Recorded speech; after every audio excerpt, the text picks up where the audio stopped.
Hello and welcome to Johnnie Bennie Campus News, your go-to channel for updates on campus life and events.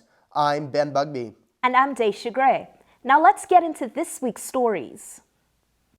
We start this week with an update on a story we were following last week. The Prime Minister of the Bahamas, the Honorable Philip Davis, was scheduled to deliver the 2023 McCarthy Lecture, but has now postponed his visit due to the recent death of a cabinet minister. Because of the cabinet minister's death, the Bahamian Constitution requires a special election, which the Prime Minister must be present for. A rescheduled lecture date will be announced when it's confirmed. In other news, on Tuesday this week, the new Abbey Woodshop celebrated its opening with a blessing and dedication. Check out the new 30,000 square foot building devoted to artisans, organ builders, and woodworking. On St. John's campus, you can find the new facility located between Guildhall and the Pottery Studio. Looking forward into this week and next, class registration for the 2024 spring semester is coming up. Registration will begin on October 31st for seniors, followed by juniors on November 2nd, sophomores on the 5th, and first years on November 9th. However, your registration date and time will be determined by your current earned credit hours and may vary. For registration questions, be sure to contact your advisor. As a reminder, the OLC at St. John's will be hosting Adventure Challenge 2023 on October 22nd, starting at 10 a.m. Teams of 2 to 4 people will be competing in various events such as climbing, frisbee, and pumpkin carving. The winner will receive a grand prize. Competitors must register for the event. A meal will be served after the competition. CSB and SJU students are free to join the Applepalooza event with Collegeville Orchards. This sweet event may have many things such as pumpkin painting and plenty of yard games, while having treats such as apple cider. Applepalooza will be on Saturday, October 21st from 1 p.m. to 4:30 p.m. Fall Fest is around the corner, and it will be held at the HCC Fieldhouse at CSB. The festival will have a mechanical bull, mechanical surfboard, henna tattoo artist, a food truck, and many more. Fall Fest will be on Saturday, the 21st at 7:30 to 10:30 p.m. The Walk with PRP to Flower and Flower Bakery will take place on Sunday, October 22nd. You can meet new people and enjoy a free cup of coffee or pastry. The meeting will be held at Mary Commons at 9 a.m. Pumpkins. Halloween is just around the corner. On Tuesday, October 31st, there will be a pumpkin carving competition that is being held from 4 to 5:30 p.m. located in the CSB Mall. Starting October 29th, the SJU CSB Music Department will be presenting the musical, The Sound of Music Youth Edition. This classical musical is set in Austria, following the journey of Maria Rainer to help a family rediscover the music in their heart. Tickets are for sale for $5 at the CSB SJU website. Calling all artists. The Art Juried Art exhibit is coming up at CSB. Every student at CSB SJU is eligible to submit 2 pieces of artwork, spanning all styles and mediums. Cash prizes are up for grabs ranging from $50 to $250.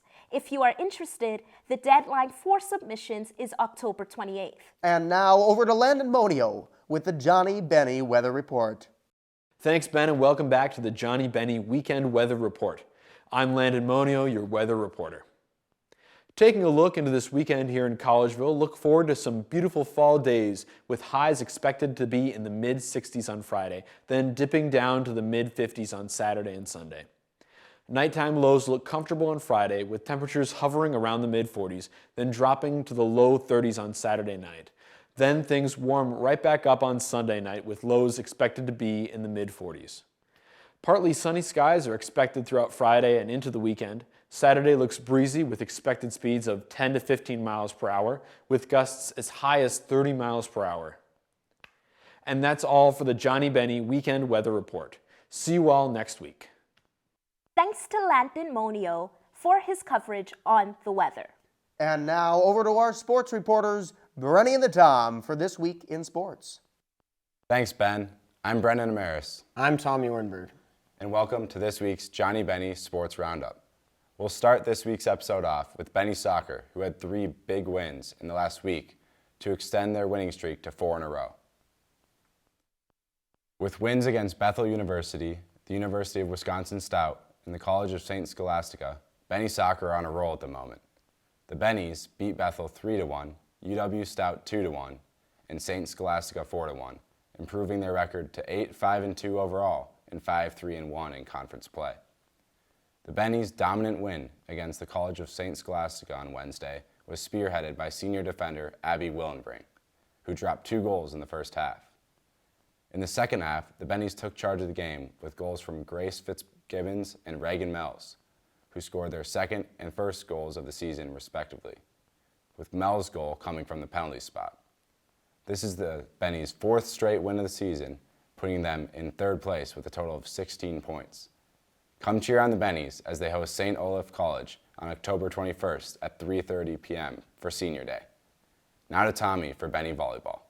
The Bennies split a 2-game home tournament at Claire Lynch Hall against Wisconsin River Falls and Minnesota Morris. The Bennies played University of Wisconsin River Falls and suffered a tough defeat, 3-0, but rallied back, sweeping Minnesota Morris 3-0, improving their record to 14-5 overall. Leading the Bennies in their pursuit throughout the tournament was Emma Guest, with 20 kills on 70 attacks, while also adding 3 service aces and 18 digs. Junior setter Audrey Spoladoro had 2 more double-doubles, tallying her 33rd of her career. Best of luck to the Bennies as they travel to play 2 MIAC road games against Hamlin on October 20th and Gustavus Adolphus on October 21st. The Bennie Swim and Dive team hosts McAllister College at 1 p.m. this Saturday in Collegeville. Best of luck at their home meet this coming weekend. On to Johnnie Sports, starting with soccer. The Johnnies had a stellar outing on the 3-game road trip over the past week, going 2-1. First, the Johnnies took on Bethel Royals, taking care of business 3-1. Then they traveled to Wartburg, losing 2-0, but followed up by beating College of St. Scholastica, dropping 2 goals in their win. When the Johnnies traveled to College of St. Scholastica, they had 21 shots on net compared to St. Scholastica's 8. In the 62nd minute, sophomore defender Noah Hermanson assisted sophomore Riley Buxell's goal, putting the Johnnies up 1-0. 3 minutes later, senior Matt Anderson scored his 4th goal of the season, and 17th of his career. Evan Siefkin made 7 saves in his 6th shutout of the season and 13th of his career. Come cheer on the Johnnies Soccer returning home against St. Olaf at 1 p.m. on Saturday, October 21st at Haas Field. Now for Johnnie Golf, who traveled to Destin, Florida to play in the Golf Week October Classic at Sanseen's Golf Beach and Resorts Ravens Golf Club this past Tuesday. The Johnnies finished 6th as a team, shooting 2 shots behind NCAA Division III champion Carnegie Mellon. The top Johnnies were Blake Schuler and Nate Lochterkamp. Blake was tied for 44th out of 125 golfers, shooting 8 over par, and Nate tied for 20th out of 125 golfers, shooting 3 over par. Good luck to the Johnnies as they wrap their fall season at the NCAA Division III Preview in Boulder City, Nevada, on October 29th through October 31st. Now back to Brendan wrapping up Johnnie Sports. Johnnie football humbled the Carleton Knights in a 63-7 thumping in Collegeville last Saturday to celebrate homecoming weekend in great fashion. There was a lot of hype surrounding the Knights, who arrived in Collegeville undefeated at the top of the MIAC. But by halftime, that hype was flushed down the drain as the Johnnies went into the locker room with a 42-7 lead. It was another outstanding performance from quarterback Aaron Severson. The senior threw for 448 yards and 6 touchdowns. The Johnnies' already outstanding receiving corps was boosted by the return of senior wide receiver Jimmy Buck, who has been out with a knee injury since the first game of the season. After giving up a touchdown early in the second quarter, the Johnnie defense held the Knights in check, forcing 3 turnovers and shutting down Carleton for the rest of the day. The Johnnies are now 40-0 all-time versus Carleton. The Johnnies take on 3-3 Gustavus this Saturday down in St. Peter. We again welcome back senior cornerback Hillary McCory to give us a preview of the game. Here's this week's Touchdown Talk with Hillary. Welcome back, Hillary. How are we doing on this beautiful Thursday evening? I'm doing great. Always. Carleton's confidence was sky high coming into Saturday's matchup, but they were humbled early. How'd you guys block out all the noise surrounding their team? It's not about blocking out the noise. We know as St. John's football, we know what we stand for. We know our values. We have tradition here that's been going back for decades and decades. So we have to keep the main thing the main thing. Of course. This weekend's opponent, Gustavus, is coming off a big win last week, beating McAllister 55-18. What has the team observed about that win to prepare for this weekend's matchup in St. Peter? We know Gustavus overall is a good team, the offense, defense, special teams. So our goal this game is just to play our role. Don't play hero ball, get to your gaps, get to your spots, and go from there. All about the fundamentals. Coming off a near-perfect performance last Saturday, what is the team looking to improve on heading into the game this weekend? I wouldn't say it was a near-perfect game because there's some small mistakes we made as a team that maybe the average watcher would not see. So we know that as a team. So we have to critique ourselves and just make those small critiques. Small Always changes. looking to be better. Yes, sir. That will wrap up this week's Touchdown Talk with Hillary. Make sure to tune in next week. Yes, sir. Good luck to Johnnie football and all the St. Ben's and St. John's sports competing this weekend. That will do it for this week's Sports Roundup. Now back to you, Ben and Daisha. Thanks as always to Brendan and Tommy for their coverage of Johnnie Bennie sports. And now, once again, over to Landon Monio for his special coverage of last week's Swade Pines event. My name is Zachary Staver. I'm a senior comm major, English minor. I kind of wanted to join PRP because sometimes you need an organization to back you if you want to do things like this. Like, it's hard to do things by yourself, and we know that. This Swade Pines was something that we came up with last year. Kept the name, but it's a little different thing. It's more inspired by the Pine Stock tradition. So Pine Stock was a St. John St. Ben's music festival that they had on campus, and they would bring in some local bands. They'd have Battle of the Bands. And there would just be kind of jam circles all around. It'd be like an arts festival as well. And everyone would just get involved, like students, community members, people that are from, outside the community as well would get involved. And so Swade Pines itself used to be a concert series where we would invite artists to come and perform. We were thinking last year, we had so much talent on these campuses, as we saw tonight, and so we don't need to pay, upwards of however many thousands of dollars to get someone here because we got people here. We just need to give them a stage, So last year, myself and a senior who's just graduated, his name was Sam Marengo, we put this thing together, and it was a lot of just like creative, bouncing ideas off each other. And because last year it was so new, there was really no precedent, and so it was just kind of those situations where it was like, what if we did this?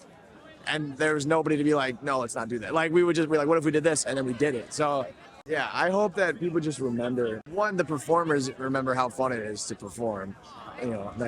That's the whole point, is just to get people those opportunities. And then I hope people just keep remember how cool it is. So just like the idea of like Swade Pines, I hope like this is what people start to think about when they think of Swade Pines. Like variety show, community involvement, like that's what's going to be on the forefront of people's minds when they hear the word Swade Pines. So it's really, it's kind of out of my hands at this point, but I trust that, Graham Imholt is a guy playing it with me, sophomore. PRP is going to carry it on, I hope. And, it's really all I can do is hope, but I'm thinking it kind of speaks for itself, the amount of people that were here and just the good time, the crowd cheering, people are going to want to do that again because everybody loves live music. We have an amazing campus and amazing community in those campuses. So it's on the students to get these things done. Like, people complain that there's no cool events going on. I'm like, then you make it, man. Like, that's the whole reason I wanted to do this last year with Sam. It's like, I was like, man, I would love if there was like a student variety show. I'm going to plan a student variety show, you know what I mean? So, yeah.